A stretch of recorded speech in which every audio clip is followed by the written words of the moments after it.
La mare primer va començar per la carretera de la Jonquera, tal com havia quedat amb el pare, però com que era per tot on es retirava tot l'exèrcit republicà.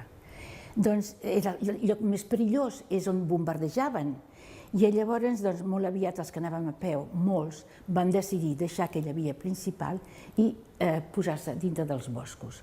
I així és com ens vam apartar i vam entrar dintre dels camins de boscos, amb neu i gel, perquè va ser un hivern terrible, no perquè ho digui jo, sinó perquè les estadístiques diuen que l'hivern del 39 va ser terrible.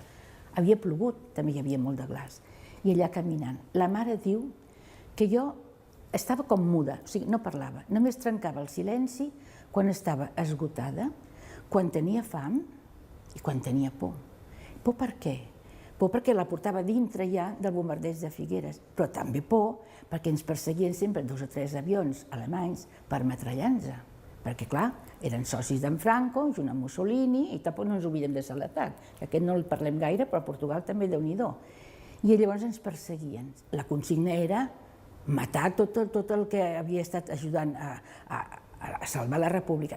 I llavors jo el que recordo és que una de les vegades que jo em vaig queixar que tenia gana, 2 soldats que feien el camí amb nosaltres, un d'ells va dir espereu-me aquí perquè sembla que veig allà una masia o una cabana de pastor, vaig veure si em donen ni que sigui una miqueta de pa per la nena.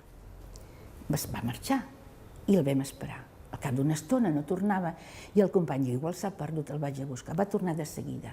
A pocs metres el va trobar mort perquè van passar els avions i el van ametrallar.